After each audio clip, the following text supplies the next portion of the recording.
Catherine to see you, to ask for your vote, to ask for the vote of your families, your friends, and your neighbors.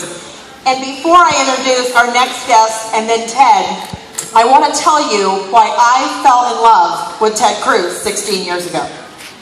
Because when you go to vote on Tuesday, and when you go home today and call 10, 15, 20 people that you know, I want you to do it not because it's your civic duty, but because you are passionate about the person that you're calling about.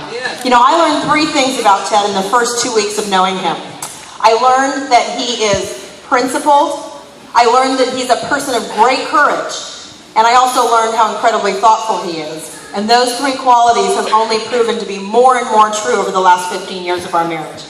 Ted was raised by a man who came here from Cuba, who fought for freedom, who almost died for freedom, who values elections and knows that they are the difference and the thing that protects us from a tyrannical government.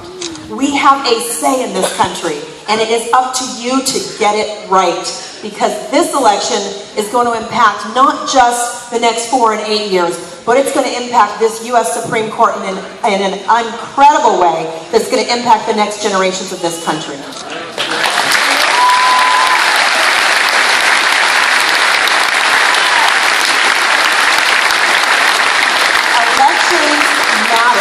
The second thing about Ted's family that I learned very quickly is that his mother was the first person in her family to go to college. She graduated in the 1950s with a degree in math. You know, it was no surprise to me when Ted selected Carly Fiorina to be his vice presidential nominee to be elected.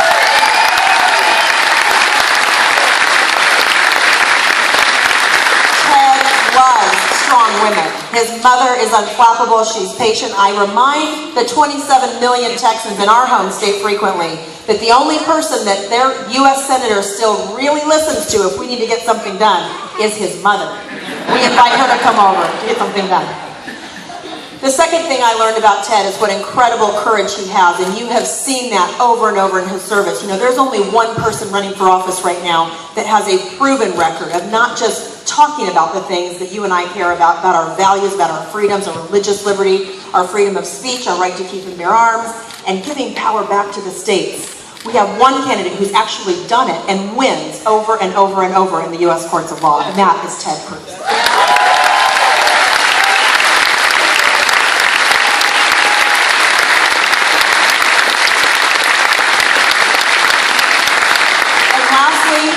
You need to know how, in spite of this incredible, outspoken person for our values, in spite of his principles and his courage and his professional successes, Ted is the most thoughtful, easiest person that I've ever met.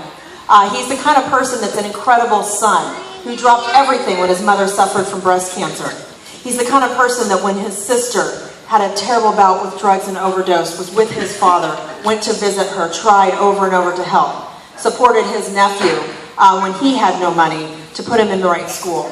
This is a person who drops everything that he's doing when his family's in trouble and goes to their aid. He's the kind of friend who canceled his Senate schedule and sat in the hospital with our dear friend who was having surgery for 6 hours, holding their hand, reading the Bible. He's the kind of father who gets down on the floor and plays games with our girls, who's teaching Caroline how to ride her bike, who rubs their feet late into the night when they can't fall asleep. And he's the kind of husband who, an hour before the South Carolina debates, presidential debates a few months ago, came running into a hotel room where I was with our kids. And I thought, you know, Ted's never stressed, but maybe tonight he's a little stressed, so I jumped up to see if I could help.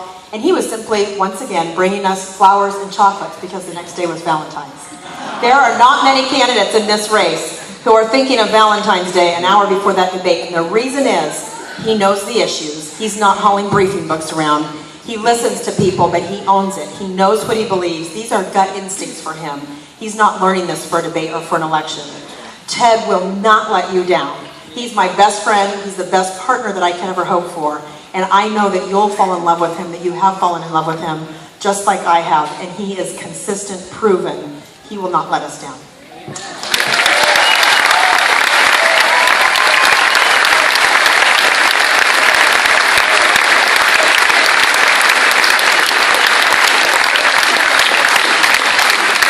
I want to introduce someone to you who's a very, very special guest. a friend who has become dear to me because he has sacrificially given of his time, his family's time. He has traveled this country tirelessly, and that is Glenn Beck.